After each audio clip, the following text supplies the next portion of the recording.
अभी value education का first part हम लोगों ने खत्म किया। अब दूसरा पार्ट आता है सेल्फ एक्सप्लोरेशन। सेल्फ एक्सप्लोरेशन सबसे ज़्यादा पूछा जाने वाला क्वेश्चन है वैल्यू एजुकेशन का। देखिए कह रहा है it is a way to search to your self and find actually who am I and what I really want to be. Self exploration कह रहा है कि ये अपने अंदर इन्वेस्टिगेशन करने का एक प्रोसेस है, खुद के अंदर इन्वेस्टिगेशन करने का एक प्रोसेस है। जब हम अपने आप को एक्सप्लोर करते हैं, अपने आप को सर्च करते हैं, तो उस प्रक्रिया को हम सेल्फ एक्सप्लोरेशन कहते हैं। सेल्फ एक्सप्लोरेशन में क्या होता है कि हम देखते हैं हु एम आई, हम अपने आप से क्वेश्चन पूछते हैं हु एम आई। इस क्वेश्चन का आंसर हमें सेल्फ एक्सप्लोरेशन की हेल्प से पता चलता है। जैसे ही हमें पता चलता है कि हु एम आई, मैं हूँ क्या, आप अपने आप को जब सर्च करेंगे तो आपको पता चलेगा कि आपकी करंट स्टेटस क्या है, आपकी केमिस्ट्री अच्छी है, आपकी HAP अच्छी है, या आपकी कौन सी सब्जेक्ट अच्छा है, कौन सा सब्जेक्ट वीक है, आपके अंदर क्या अच्छाइयाँ हैं, आपके अंदर क्या बुराइयाँ हैं, आप कब किसके साथ होते हो, कब किसके साथ नहीं होते, ऐसी तमाम बातें आपको पता चलेंगी। आप अपने आप को देखेंगे कि आपके उठने का टाइम क्या है, आपके सोने का टाइम क्या है, आपको खाने में कौन सा चीज़ टेस्टी लगता है, आपको खाने में कौन सा चीज़ टेस्टी नहीं लगता है। ऐसी तमाम बातों को, किसके साथ रहना आपको अच्छा लगता है, किसके साथ रहना आपको बिल्कुल अच्छा नहीं लगता, ये सारी बातें सेल्फ एक्सप्लोरेशन का एक पहलू है। आप कभी घूम के जब अपने आप को और ज़्यादा एक्सप्लोर करेंगे तो आप देखेंगे कि आपके पास जो फैमिली है, क्या आपका उसमें कोई रोल है कि नहीं है, क्या वाकई में आपके रोल की वहाँ, आपकी इम्पोर्टेंस की वहाँ ज़रूरत है कि नहीं है। ये सारी चीज़ें सेल्फ एक्सप्लोरेशन से आती हैं। अब सेल्फ एक्सप्लोरेशन में जब आपको अपना स्टेटस पता चल जाता है हु एम आई, कि हाँ आप इस समय क्या हैं, तब आप ये देखते हैं कि क्या इस समय आप जो हैं रियल में आप वही होना चाहते हैं कि आप कुछ और बनना चाहते हैं। ये हमारे लिए दूसरा क्वेश्चन होता है, what I really want to be. हम सच में क्या बनना चाहते हैं, क्या जो हम हैं वही हम हैं, या हम जो हैं वो हम नहीं हैं, हमारी विशेष कुछ और है, हमारे लाइफ के गोल्स कुछ और हैं, अभी हम उस गोल को पाए नहीं हैं। इस चीज़ को हम कहते हैं सेल्फ एक्सप्लोरेशन। देखिए सेल्फ एक्सप्लोरेशन क्या होता है कि अभी हम अपने स्टेटस को पता कर लिए तो हम उसको पाए कैसे।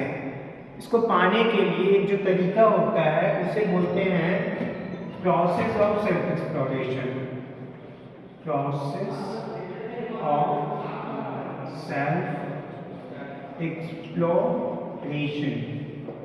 प्रोसेस ऑफ सेल्फ एक्सप्लोरेशन आपको ये बताता है, जब मान लीजिए आपने इस क्वेश्चन का आंसर चेक किया और आपको मिला हुआ है माई, आपको अपना स्टेटस तो पता चल गया। अभी आपको ये चेक करना है कि क्या आप सच में वो हो जो आप बनना चाहते हो। सेकंड क्वेश्चन में अगर आप वो नहीं हो तो what you really want to be, आप बनना क्या चाहते हो। आप जो बनना चाहते हो इसके लिए जो तरीके अपनाते हो उसे कहते हैं process of self exploration. Process of self exploration, इसमें क्या होता है, सबसे पहले हम अपने लिए बहुत सारे आपको प्रपोजल आएंगे। आप 12th कंप्लीट कर रहे हो, 12th कंप्लीट करने लगोगे, कॉमर्स आएगा, कहेगा भाई मुझे ले लो, मैं तुम्हें बैंक मैनेजर बनाऊंगा। साइंस आएगा, साइंस में मैथ आएगी, कहेगी कि मैं तुम्हें बहुत अच्छा इंजीनियर बनाऊंगा। बायो आएगा तो कहेगा बहुत अच्छा डॉक्टर्स बनाऊंगा। इसी तरह आर्ट्स आएंगे, बोलेंगे हम तुम्हें IAS PCS बनाएंगे। बहुत सारे तरीके से आपके पास प्रपोजल आता रहता है। तो self process of self exploration में पहला होता है प्रपोजल। प्रपोजल, सबसे पहले आपके पास प्रपोजल आते हैं, कैरियर के प्रपोजल आएंगे, आपके लाइफ के प्रपोजल आएंगे, अलग अलग जगह पे अलग अलग टाइप के प्रपोजल आते हैं। उसके बाद प्रपोजल चेक करिए आप। सेकंड क्या है, check the proposal and either accepted or rejected। accepted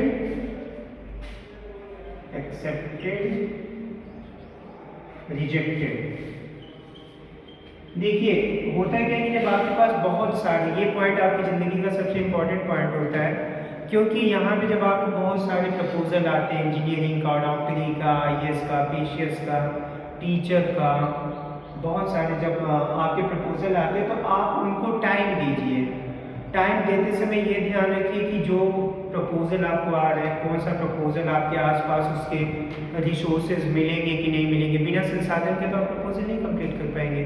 तो आपके पास संसाधन है कि नहीं है, आपकी फैमिली बैकग्राउंड क्या उतनी फीस कैपेबल है कि नहीं है, आप ट्यूशन हायर कर पाएंगे कि नहीं कर पाएंगे, क्या उस फील्ड को जिसका प्रपोजल आप एक्सेप्ट करने वाले हो उसके पास कैरियर का ऑप्शन है कि नहीं है। आप इन तमाम बातों को ध्यान रख के किसी एक प्रपोजल को एक्सेप्ट करोगे, बाकी सबको रिजेक्ट कर दोगे। जैसे ही आप प्रपोजल को एक्सेप्ट कर लोगे तो अगला प्रोसेस आपका चला जाता है प्लानिंग। प्लानिंग में ये होता है, मान लीजिए अब आप डॉक्टर्स बनने का प्रपोजल एक्सेप्ट कर लिए, सारे प्रपोजल को आपने रिजेक्ट कर दिया।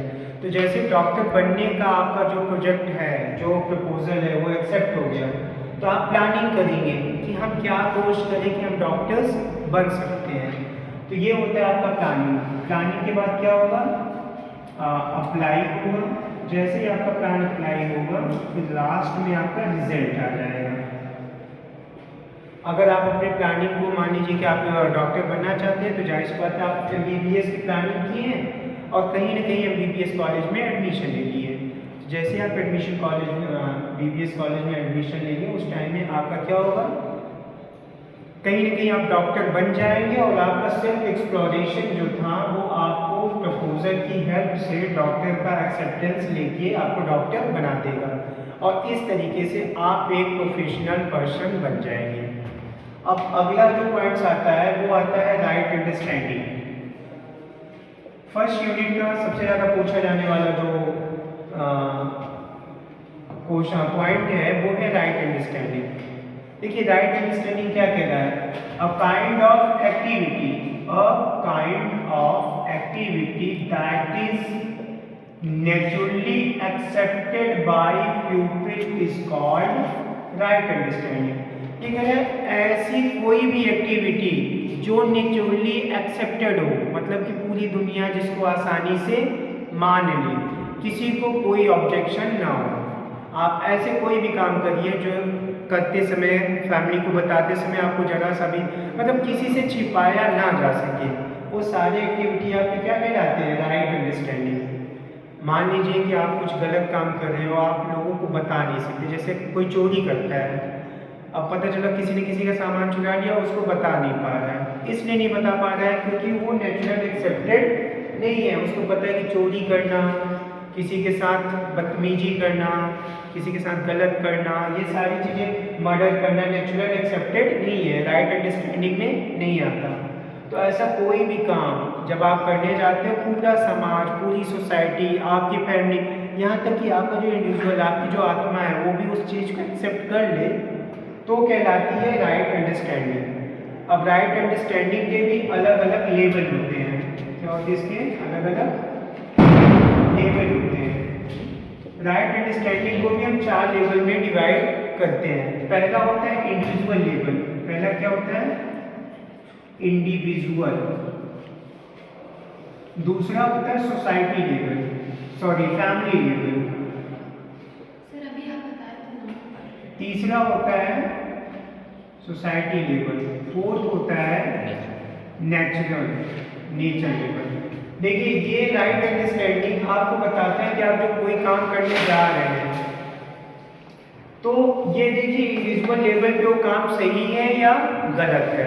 मान लीजिए आपसे कोई जबरदस्ती कोई काम करवा रहा है, आपका मन है डॉक्टर बनने का, लेकिन आपके पेरेंट्स कह रहे नहीं तुम इंजीनियर बनो, या आपका मन है एक अच्छा लीडर बनने का, एक अच्छा नेता बनने का, लेकिन आपकी सोसाइटी, आपकी फैमिली ये कह रही कि नहीं तुमको PCS ही बनना है।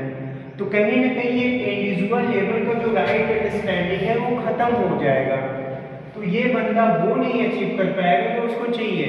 तो राइट अंडरस्टैंडिंग ये कहता है कि इंडिविजुअल लेवल पे हर किसी को ये समझने की आज़ादी होनी चाहिए कि क्या चीज़ उसके लिए सही है, क्या चीज़ गलत है, और जो चीज़ उसके लिए सही है वो नेचुरली एक्सेप्टेड भी होना चाहिए, तभी वो उसके लिए सही है। अगला है फैमिली लेवल। राइट अंडरस्टैंडिंग कहता है कि आप कभी भी कोई ऐसी एक्टिविटी ना परफॉर्म करिए जिसको आपकी फैमिली एक्सेप्ट ना करिए। मान लीजिए कि आप बाहर जाते हो और बहुत सारे दोस्तों के साथ स्मोकिंग कर रहे हो या लड़ाइयाँ कर रहे हो, तो क्या आपकी फैमिली, एक अच्छी फैमिली कभी इन बातों को एक्सेप्ट नहीं करेगी? अंडरस्टैंडिंग ये कहता है कि आपको इंडिविजुअल लेवल पे भी ये चीज़ें मेंटेन करनी है। अगला होता है फैमिली लेवल। फैमिली लेवल पे भी राइट अंडरस्टैंडिंग को मेंटेन रखना चाहिए। सोसाइटी लेवल पे आप ऐसे कोई भी एक्टिविटी ना करिए जिससे आपकी सोसाइटी डिस्टर्ब होती हो। तो इस तरीके से ये था राइट अंडरस्टैंडिंग कैसे अलग अलग लेवल पे जरूरी है। यहाँ मैंने बताया वैल्यू एजुकेशन क्या है, ये कैसे अलग अलग लेवल पे इसकी इंपॉर्टेंस है। अब आते हैं हम एनिमल कॉन्शियसनेस और ह्यूमन कॉन्शियसनेस। ये आखिरी पॉइंट है इस लेक्चर का, एनिमल कॉन्शियसनेस, ह्यूमन कॉन्शियसनेस।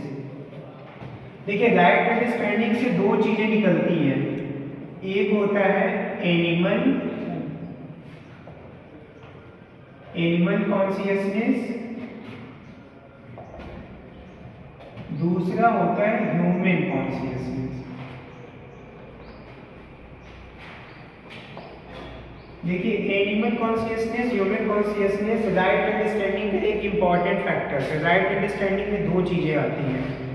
ये राइट अंडरस्टैंडिंग के बिहाफ पे ही हम जानवर और इंसान में अंतर कर पाते हैं। जब भी अगर आपको जानवर और इंसान में अंतर करना हो तो उसके राइट अंडरस्टैंडिंग को चेक किया जाता है कि उसके अंदर कितनी समझ है, सही समझ कितनी है। आप देखिए ना, आम इंसान किसी को भी बोलते हैं यार एकदम जानवर हो तुम। आप देखिए इंसान कभी भी कुछ गलत करता है, बदतमीजियाँ करता है या बहुत ज़्यादा कुछ कर लेता है तो कहते हैं ना कि यार एकदम से जानवर हो तुम। तो ये जो जानवर वाला कॉन्सेप्ट आ रहा है कहीं ना कहीं राइट अंडरस्टैंडिंग की कमी से आता है। राइट अंडरस्टैंडिंग आपको बताता है कि एनिमल और ह्यूमंस में डिफरेंस क्या है। देखिए एनिमल कॉन्शियसनेस का मतलब क्या है कि एनिमल कहता है कि उसको फिजिकल फैसिलिटीज चाहिए, उसको पीपी चाहिए। क्या चाहिए? पीपी, फिजिकल फैसिलिटीज चाहिए। क्या चाहिए? फिजिकल फैसिलिटीज चाहिए। फिजिकल फैसिलिटीज का मतलब होता है कि उसको फूड चाहिए, रेस्ट चाहिए, सेक्स चाहिए और शेल्टर चाहिए। ये कंप्लीट होता है। जानवरों के लिए इतनी चीज़ें कंप्लीट हो गई, फूड चाहिए, रेस्ट चाहिए, सेक्स चाहिए और शेल्टर चाहिए।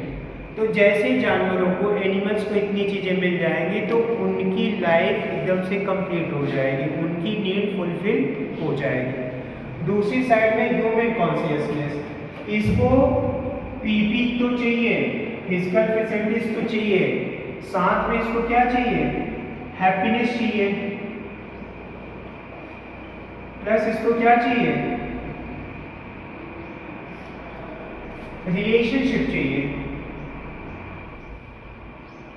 इंसान को फिजिकल फैसिलिटीज के अलावा भी कई चीज़ें चाहिए, जिसमें फिजिकल फैसिलिटीज चाहिए उसको, वो कंप्लीट नहीं होती, साथ में उसको हैप्पीनेस चाहिए, रिलेशनशिप चाहिए। देखिए अगर एक इंसान के पास सारी चीज़ें हो लेकिन अगर उसके अंदर हैप्पीनेस नहीं है, खुशी नहीं है, तो उसकी सारी चीज़ें बेकार होती है। इसी तरह एक इंसान के पास सब कुछ हो लेकिन रिलेशंस ना हो, उसके पास कोई रिश्ते ना हो, तो भी वो सारी चीज़ों से कोई भी चीज़ उसके लिए मैटर नहीं करेगा अगर उसके पास रिलेशंस नहीं है, लोग नहीं है चारों तरफ। तो इसी के साथ ये वीडियो